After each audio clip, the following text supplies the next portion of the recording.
Comment வந்து ஒன்று போட்டிருந்தேன். நானே அதை எதுக்கு போட்டேன் அப்படின்னா, அப்புறம் அன்றைக்கி நடந்த இஷ்யூவை வந்து நான் ஃபஸ்ட்டு அங்கே என்ன நடந்தது நான் அந்த செட்டில் இருந்ததுனால எனக்கு தெரிஞ்ச விஷயங்கள் எல்லாம் நான் சொல்கிறேன். குக் வித் கோமாளியிலிருந்து மணிமேகலை விலகினது சோஷியல் மீடியாவில் தொடர்ந்து சர்ச்சையாக பேசப்பட்டு வருது. ஆங்கரிங் பண்ணுறப்போலாம் விஜய் பிரியங்கா தலையிட்டு டாமினேட் பண்ணது தான் பிரச்சனைன்னு மறைமுகமாக ஃபீமேல் ஆங்கர்னு மென்ஷன் பண்ணி மணிமேகலை குற்றம் சாட்டி ஒரு போஸ்ட்டை போட்டிருந்தாங்க. அது கூடவே செல்ஃப் ரெஸ்பெக்ட் தான் முக்கியம்னு பேசியிருந்தாங்க. மக்கள் பலருமே மணிமேகலைக்கு ஆதரவாக பேசிட்டு வந்த நிலையில் இப்போ குக் வித் கோமாளி கண்டஸ்டன்ஸே இப்போ விஜய் பிரியங்காக்கு ஆதரவாக பேசிட்டு வராங்க. அந்த வகையில் Pooja, Shalin Zoya, DJ Black, KPY சரத்னு பலருமே விஜய் பிரியங்காக்கு ஆதரவாக பேச இப்போ குரேஷியும் வெளிப்படையா அங்க என்ன நடந்துச்சு அப்படிங்கறத சொல்லியிருக்காரு. மணிமேகலை குக் வித் கோமாளியை விட்டு விலகிறன்னு சொல்லி போட்ட போஸ்ட்ல குரேஷி நீ என்ன பண்ணாலும் உனக்கு வெற்றி கிடைக்க வாழ்த்துக்கள்னு கமெண்ட் பண்ணியிருந்தாரு. ஆனா கொஞ்ச நேரத்திலேயே அந்த கமெண்ட்டை டெலிட் பண்ணிட்டாரு. மேலும் அவர் மணிமேகலையை அன்ஃபாலோவும் பண்ணிட்டாருன்னு சொல்லப்பட்டுச்சு. இப்போ இதை பத்தி எல்லாம் குரேஷி விளக்கம் கொடுத்திருக்காரு. அவர் என்ன சொல்லியிருக்காருன்னா, நான் கமெண்ட்டை டெலிட் பண்ண காரணம் அந்த கமெண்ட்ல மணிமேகலை லைக்கும் பண்ணல,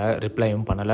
அது மட்டும் இல்லாம அந்த கமெண்ட்ல நிறைய பேர் நீ பிரியங்காவோட சொம்பு தானன்னு நெகட்டிவா கமெண்ட்ஸ் பண்ணிட்டு வந்தாங்க. நான் பாசிட்டிவிட்டியா பரப்ப போட்ட கமெண்டால நெகட்டிவிட்டி வருதுன்னு ஃபீல் பண்ணி தான் அந்த கமெண்ட்டை டெலிட் பண்ணேன். அதே சமயம் நான் மணிமேகலையை இன்ஸ்டாகிராம்ல ஃபாலோ பண்ணதே கிடையாது.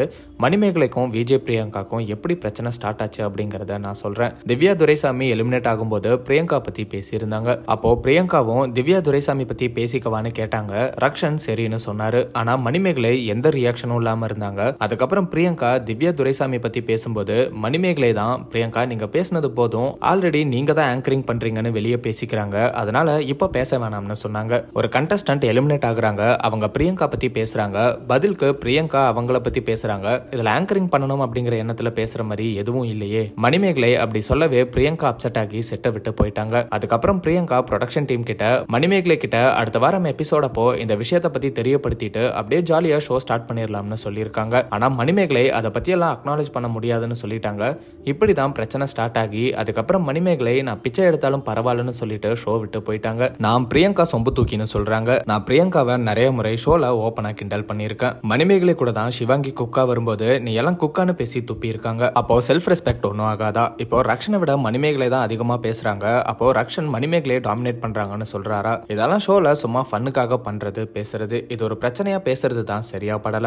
நான் இவங்க தப்பு அவங்க சரின்னு பேச வரல. ஆனா இந்த பிரச்சனையை பத்தி பேசும்போது பிரியங்காவை ரொம்ப மோசமா கெட்ட வார்த்தையை யூஸ் பண்ணி பேசுறது, அவங்க குடும்பத்தை பத்தி பேசுறது, இதெல்லாம் ரொம்ப தப்பா இருக்கு. மணிமேகலை ஆங்கரிங் பண்றப்போ பிரியங்கா குறுக்கிடுற மாதிரி இருக்கும்போதே இதை பத்தி பர்சனலா பேசி முடிச்சிருக்கலாம். இந்த பிரச்சனை தொடர்பா மணிமேகலை மட்டும்தான் பேசியிருக்காங்க. ஆனா விஜய் பிரியங்கா எதுவும் பேசல. ஒருவேளை இந்த பிரச்சனையை மெச்சூர்டா ஹேண்டில் பண்ணணும்னு பிரியங்கா நினைச்சிட்டாங்களோ என்னவோ எனக்கு தெரியல. ஆனா இந்த பிரச்சனையை வச்சு பிரியங்காவோட பாஸ்ட் லைஃபை பத்தி பேசுறதெல்லாம் மோசமான செயல், யாரையும் அப்படி பேசாதீங்க அப்படின்னு குரேஷி விஜய் பிரியங்காக்கு ஆதரவா பேசியிருக்காரு. பலருமே விஜய் பிரியங்காவே இந்த பிரச்சனையை பத்தி பேசினாதான் சரியா இருக்கும், அப்பதான் உண்மை தெரிய வரும்னு கருத்துக்களை சொல்லிட்டு வராங்க. குரேஷியோட இந்த விளக்கத்தை பத்தி நீங்க என்ன நினைக்கிறீங்க அப்படிங்கிற உங்களோட ஒப்பீனியனை கமெண்ட்ல எங்க கூட ஷேர் பண்ணுங்க.